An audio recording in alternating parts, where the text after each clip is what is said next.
Cálido saludo en el nombre de nuestro Señor Jesucristo para esta preciosa iglesia, todas las familias de esta iglesia. Caluroso saludo, abrazo para todos, un saludo muy especial a nuestro hermano Juan Pablo, a su esposa, a sus hijos. Qué bueno poderles saludar por este medio y compartirles la reflexión de la palabra de Dios. Quiero invitarles a que reflexionemos con base en la carta a los Hebreos, capítulo 11, del versículo 23 al 29, que dice la Biblia: por la fe Moisés, cuando nació, fue escondido por sus padres por 3 meses, porque le vieron un niño hermoso y no temieron el decreto del rey. Por la fe Moisés, hecho ya grande, rehusó llamarse hijo de la hija de Faraón, escogiendo antes ser maltratado con el pueblo de Dios que gozar de los deleites temporales del pecado, teniendo por mayores riquezas el vituperio de Cristo que los tesoros de los egipcios, porque tenía puesta la mirada en el galardón. Por la fe dejó a Egipto, no temiendo la ira del rey, porque se sostuvo como viendo al invisible. Por la fe celebró la Pascua y la aspersión de la sangre, para que el que destruía a los primogénitos no los tocase a ellos. Por la fe pasaron el mar Rojo por tierra seca, e intentando los egipcios hacer lo mismo, fueron ahogados. Quiero compartirles una conferencia que tiene como título El acompañamiento de los padres en la crianza de Moisés. El término acompañar define compartir conocimientos, experiencias. Es el acto y el resultado de acompañar, encontrarse en compañía de otros individuos o añadir algo a una cosa diferente. Acompañar es el apoyo o sostén que se le brinda algo a alguien. También recibe el nombre de acompañamiento. Es un apoyo. Los lectores de la Biblia conocemos el contexto de la historia en el pueblo judío en esta instancia. La Biblia nos dice que Faraón empezó a visualizar cómo el pueblo de Israel se estaba multiplicando. El pueblo de Israel está bajo un yugo de esclavitud, pero empiezan a multiplicarse de una manera bendecida, diría yo. Y para Faraón se constituyó en un atentado la multiplicación del pueblo, al punto que sacó un decreto que todos los niños que nacieran deberían de morir. Esa era una ley que estableció Faraón con el fin de frenar la multiplicación del pueblo en cuanto al género de varones. Pero dice la Biblia que hubo una familia que le nació un niño y lo quisieron proteger, lo quisieron guardar, pero solamente lo pudieron hacer 3 meses. Al ver la presión que empezaron a tener, dice la Biblia que se acercan los padres al río, al río Nilo, y entonces lo ponen en una arquilla, hacen una arquillita, lo ponen en la arquilla y lo dejan ir. Pero allí al río había llegado a bañarse la hija de Faraón y pudo observar la arquilla. Escuchar que alguien lloraba, que un bebé lloraba, ella lo manda a sacar y lo ve, niño hermoso, y posteriormente dice la Biblia que ella buscó quien se lo criara. Y la gran bendición es que el niño regresa a los brazos de su madre nuevamente. La historia nos dice que la condición que le pone la hija de Faraón a la mamá de Moisés es que cuando esté grande se lo lleve al palacio, se lo entregue. La mamá de Faraón, sus padres allí aceptan el reto.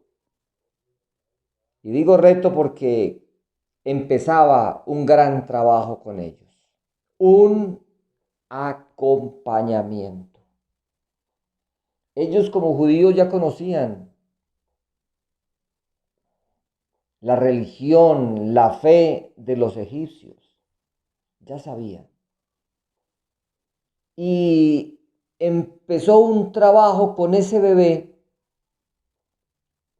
a inculcarle, como dije ahorita, conocimientos al niño, a filtrarle esa información al niño, para que su fe no se desviara.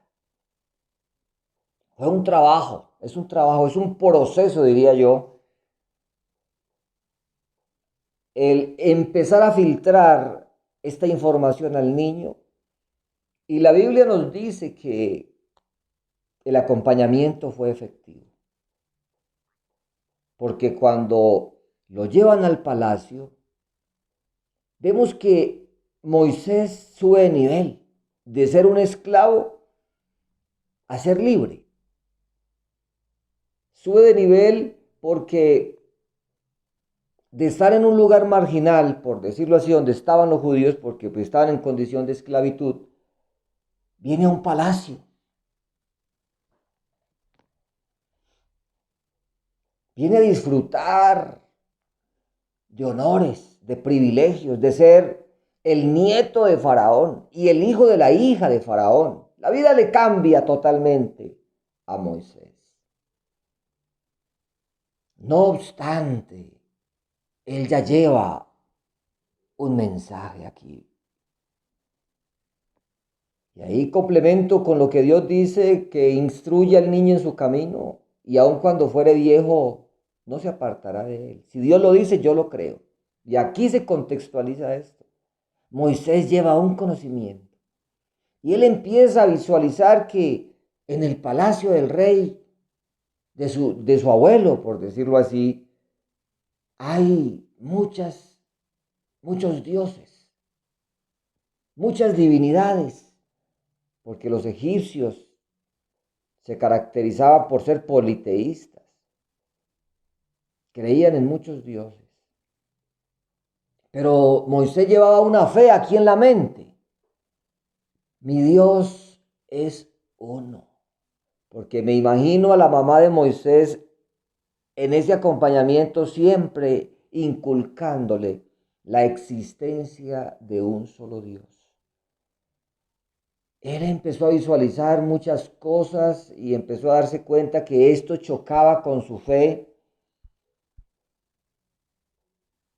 Y dice la Biblia que de un momento a otro rehusó llamarse hijo de la hija de Faraón. ¿Usted se imagina cómo sería ese mensaje tan contundente que tenía Moisés, que no le importó ese estatus? Que renunció a llamarse hijo de la hija de Faraón y se fue de ese palacio. Y dice la Biblia, teniendo por mayores riquezas el vituperio de Cristo que los tesoros de los egipcios, porque tenía puesta la mirada en el galardón.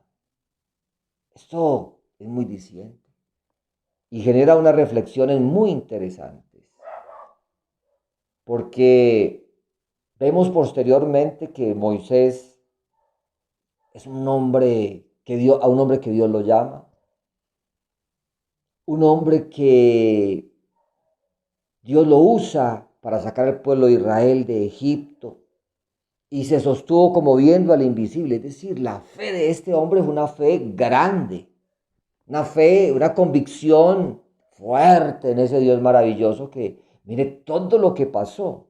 Pasaron el Mar Rojo, hubo agua de la peña, hubo comida para el pueblo en medio del desierto. Todo tiene que ver con la actividad de fe que lleva a este hombre en su vida.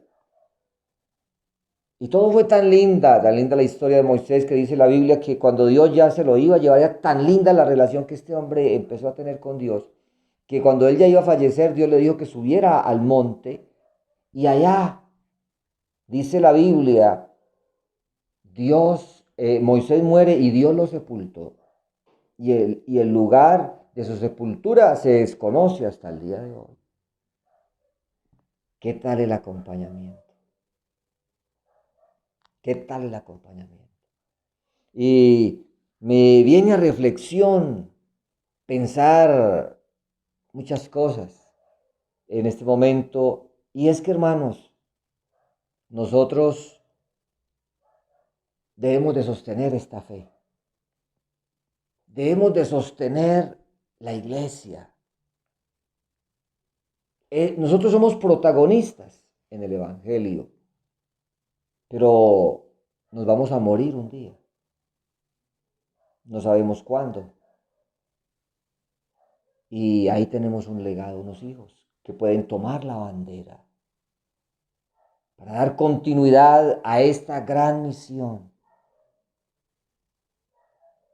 Pero tenemos un reto y es acompañar a nuestros hijos con base a la vida espiritual y también en la vida social. Hay dos componentes claves aquí, lo social y lo espiritual. A mí me llama mucho la atención, hermanos, de verdad que anteriormente pues no existía la imprenta. Los medios escritos no existían antiguamente. Y es de admiración cómo tenemos el mensaje de Dios hoy. Porque allá como no existía la imprenta, no existían los medios escritos, el mensaje de Dios, la revelación de Dios, se sostuvo por medio de la llamada tradición oral. Sí, la revelación de Dios se dio, pero se convirtió en la tradición oral, en el voz a voz, y así se sostuvo el mensaje de Dios. Cuando los niños nacían, la misión de los padres era esa, fuerte, sostener esa revelación, y ellos sabían que eso tenía que ir de generación en generación, y el trabajo que ellos hacían, el acompañamiento que ellos tenían con sus hijos era fuerte, era finito. Al punto que, según la cultura judía, a los 12 años, ya un niño se sabía la Torá. Los primeros 5 libros de la Biblia ya se los sabía un niño. Porque había un acompañamiento. Hermanos, yo sé que los padres tenemos grandes anhelos con nuestros hijos. La mejor herencia, diría yo, que un padre le puede dejar a los hijos es el Evangelio. Son los principios, son los valores. Esa es la mejor herencia, porque las cosas materiales se acaban, se deterioran, las cosas materiales se exterminan, pero la herencia del Evangelio no se acaba.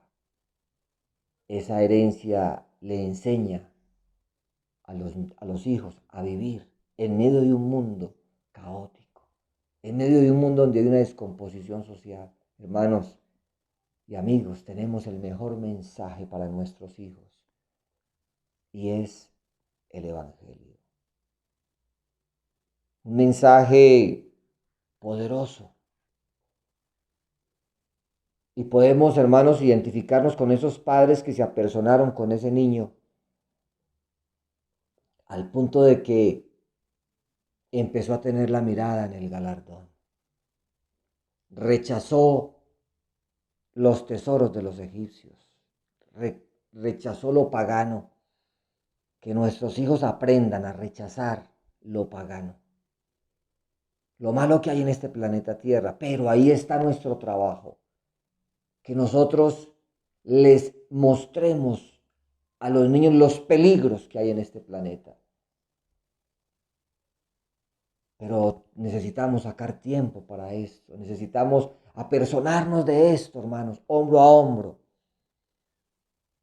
Que la fe de nuestros hijos sea cada día grande en ese Dios maravilloso y que ellos aprendan a sostenerse como lo hizo Moisés, viendo al invisible. Y así como Moisés pudo estar en esa relación con Dios, que nuestros hijos también aprendan a tener experiencias con Dios. Esto es efectivo y esto es real. Sé que muchos de los hermanos que están acá tendrán testimonios que contar. Y en ese momento se me viene a la mente contar un testimonio. Siendo pastor acá en una región del norte, llama el norte de Caldas, tuvimos un encuentro, un seminario con mi esposa de familias pastorales y nos fuimos. Yo era misionero allá y los misioneros teníamos que ir a una convocatoria y nosotros nos fuimos. La hermana de mi esposa fue a hacernos el favor de cuidar los niños. Eh, la esposa, perdón, la hermana de mi esposa llevaba a un niño por ahí de unos 6 7 añitos, estaba muy pequeño todavía. Y se fueron y ella se fue con el bebé y allá estaban cuidándonos los niños, pero de un momento a otro unos hermanos muy generosamente le dijeron a esta muchacha, a mi cuñada, que la invitaban a un lugar donde había piscina. Y a ella le pareció pues muy bonito y de pronto pues ir a descansar y llevar a los niños también a recrearlos y pues se los llevó a recrearlos.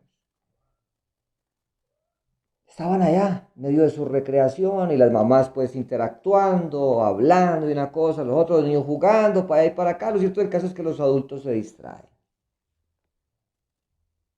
Y de un momento a otro se desaparece un niño.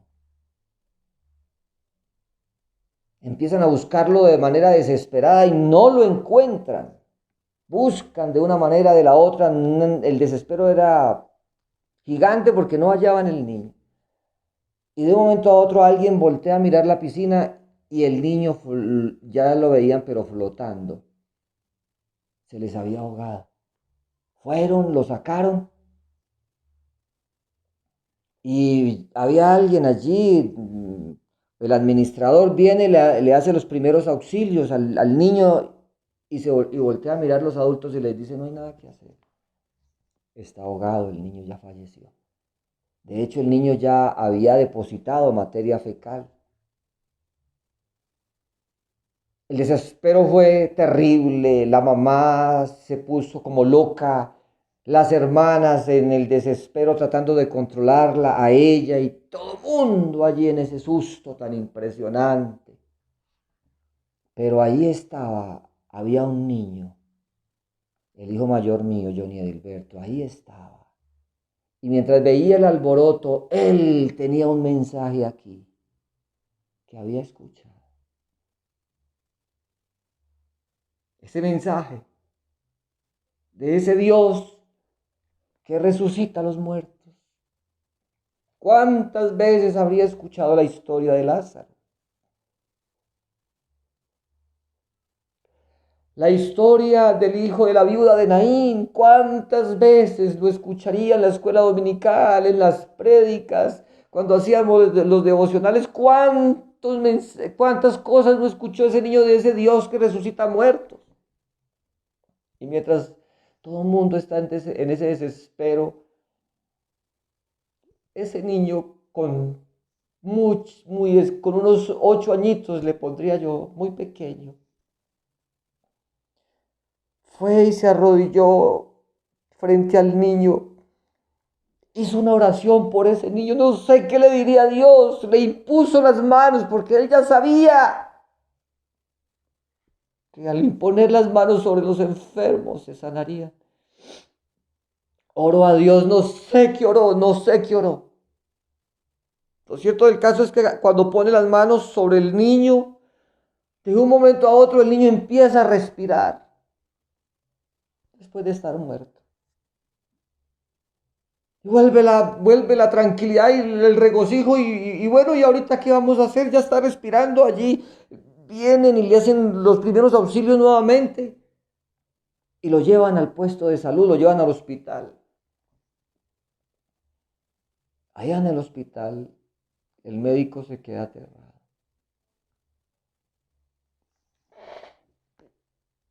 Y dice, no puedo creer esto.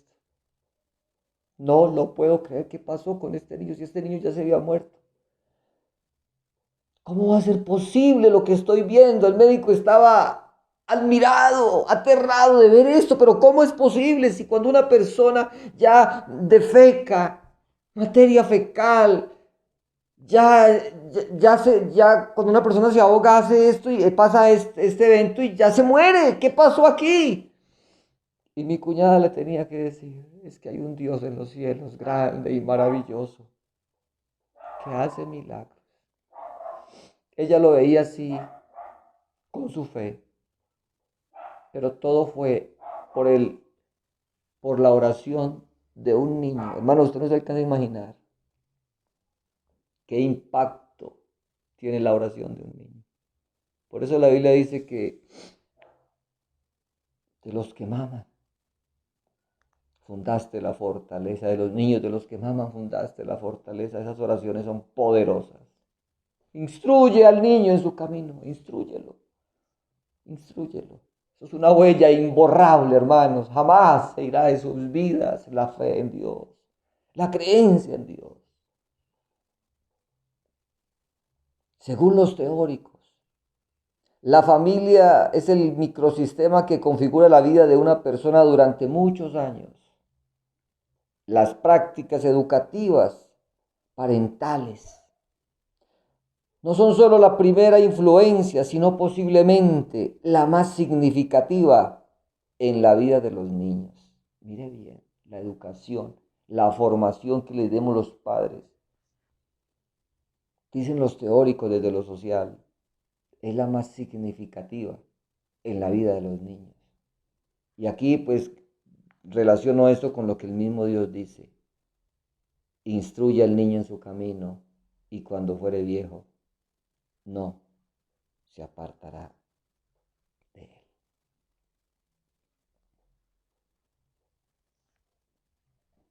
Quiero hablarles de los tipos de parentalidad.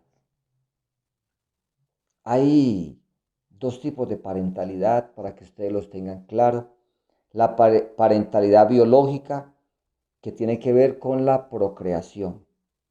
La parentalidad social, que tiene que ver con la existencia de capacidades para cuidar, proteger, educar y socializar a los hijos.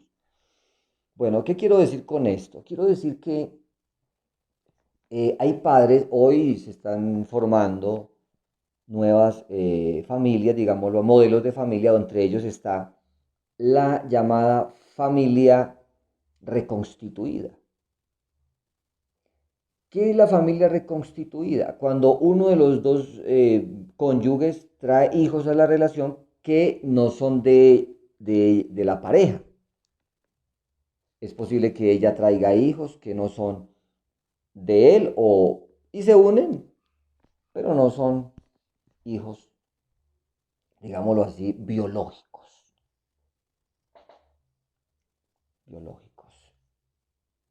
Hay que tener en cuenta que esos niños, aunque no son biológicos, hijos biológicos, vienen a ser hijos, pero de crianza. Hijos de crianza. Entonces, ¿por qué de crianza? Porque dice que la parentalidad social que tiene que ver con la existencia de capacidades para cuidar, porque ya hay que cuidarlos, hay que protegerlos, hay que educarlos, hay que socializarlos, ¿sí? Allí tenemos eso que hay que tener muy en cuenta, porque de pronto hayan familias que tienen sus hijos, pero que no son de la pareja, de los dos. Entonces muchas veces hay unos distanciamientos. No, ese niño no es mío. Esa niña no es mía. Usted con sus hijos, yo con los míos. O deje yo crío mi hijo. ¿Sí? Hay que ponerle cuidado a este tema. ¿Por qué? Porque la pareja debe estar muy sintonizada, los dos, en el acompañamiento. ¿Mm? Porque no se le olvide, son hijos de crianza, no biológicos, pero son de crianza. Y hay que tener en cuenta eso en el acompañamiento. ¿Por qué? Porque los niños deben de ir creando dentro del acompañamiento los patrones de autoridad. Y los patrones de autoridad empiezan a formarse en la mente de ellos desde los papás, papá y mamá, patrones de autoridad. Entonces, quiero sugerirles, hermanos, que dentro del acompañamiento en la crianza de sus hijos, sean biológicos o de crianza, establezcan unas normas, establezcan unos límites con los muchachos y unas disciplinas. Eso es clave para que el patrón de autoridad lo tengan claro. Esto es vital en el acompañamiento de los padres en la crianza de los hijos. Y también les va a ayudar mucho en las relaciones, porque cuando hay tensiones al interior de la familia, muchas veces las tensiones se evidencian por los hijos, porque se están portando mal. Entonces puede que el hermano le diga a la hermana, es que usted es una alcahueta con ese muchacho. O la hermana le diga al hermano, es que usted es una alcahueta con ese muchacho. Entonces empiezan a haber tensiones en la relación de pareja. Por eso les recomiendo que establezcan unas normas, límites y disciplinas, dependiendo del contexto de cada familia. Socialícenlo con ellos para que ellos sepan cuáles son las reglas de juego, cuáles son los parámetros en el hogar. Y ustedes puedan estar muy sintonizados. Esto es muy clave, hermano, muy clave. Y se debe de hacer cumplir, se debe de hacer cumplir lo que se establezca para que los niños tengan un buen acompañamiento. Esto es clave. Muy bien. Y mire algo bien interesante, cuidado y educación de los hijos. Escúchenme en este apunte. Tanto la madre como el padre tienen la tarea de construir una familia que le permita al niño desarrollarse física, mental y emocionalmente. Mire, este trabajo es de ustedes dos, de los padres, en el acompañamiento. Y hay que mirar aquí tres categorías interesantes y es desde lo físico, desde lo mental y desde lo emocional. Pero los dos. Hemos escuchado desde lo social, desde las estructuras sociales, nos han impuesto unos roles en lo que tiene que ver con la formación de los hijos. Entonces, la mamá es la cuidadora, la mamá es la que da el cariño, la mamá es la que da el afecto, y el padre es el que trae la provisión para el hogar. Entonces, muchas veces esos ya son unos códigos que nos han impuesto y los papás, los hombres, tenemos la tendencia, yo digo entre comillas, a aislarnos del compromiso que tenemos con los hijos. Pero debemos de tener en cuenta de que aquí deben de estar involucrados los dos, desde lo físico, desde lo mental y desde lo emocional, dándole un direccionamiento a su hijo.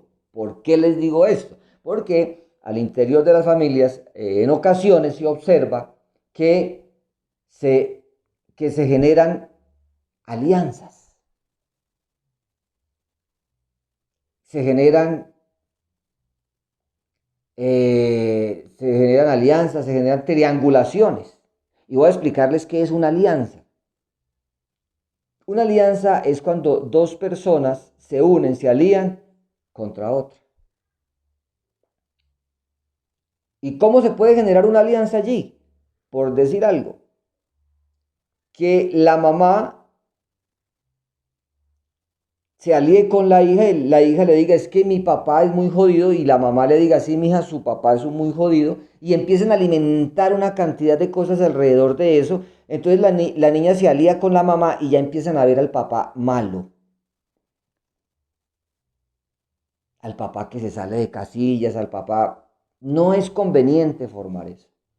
O viceversa, no, es que su mamá es muy jodida, mi hija. Claro, es que ta. No, no, no, si usted tiene algo que organizar con su esposa, háganlo los dos. No metan los hijos en este tema que no es saludable. ¿Por qué? Porque se puede amar al uno y odiar al otro. La triangulación, ¿qué es? La triangulación es cuando, voy a ilustrarlo para que me lo interpreten, cuando hay un conflicto al interior de la pareja y triangulan los hijos. Vaya, dígale a su mamá que a él le dejé la plata en el comedor para el mercado. Vaya, dígale a su mamá que me sirva el almuerzo. Pero lo digo en este sentido cuando están en tensiones, cuando está en tensión la relación. Que cogen los hijos y los triangulan para satisfacer ciertas necesidades o para mandar mensajes. No es saludable que hagan eso, porque los hijos están observando eso. Si tienen algo que organizar, cuadrar entre ustedes, háganlo oportunamente, lo más pronto posible, pero no metan a sus hijos en las tensiones que ustedes tengan, porque los hijos van a ser afectados en el acompañamiento.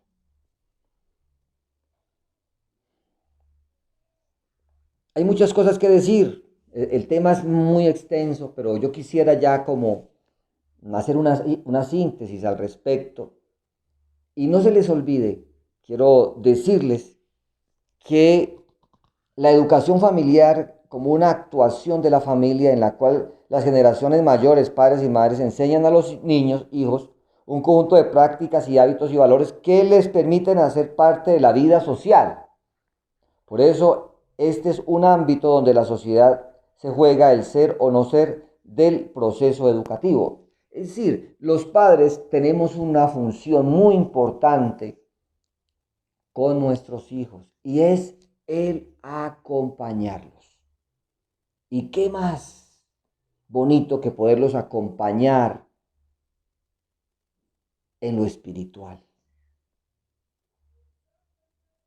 Inculcarles el mensaje de la palabra. Y un grito fuerte es nuestro testimonio en el acompañamiento. Dar un buen testimonio a nuestros hijos en el acompañamiento. Que ellos no nos tengan que señalar. Que ellos no nos tengan que decir, mi papá predica pero no aplica. Desde lo espiritual hay que hacerlo, y créalo, hermano, que son, yo diría, huellas que les quedan a ellos para el resto de la vida, pero aprovechemos el tiempo ahora. Usted tiene un tiempo de oro, no sé qué edades tengan sus hijos, pero les voy a decir una cosa, hermano, hagámoslo ahorita, porque va a llegar un día en que los hijos van a cumplir la mayoría de edad y se van a ir de la casa.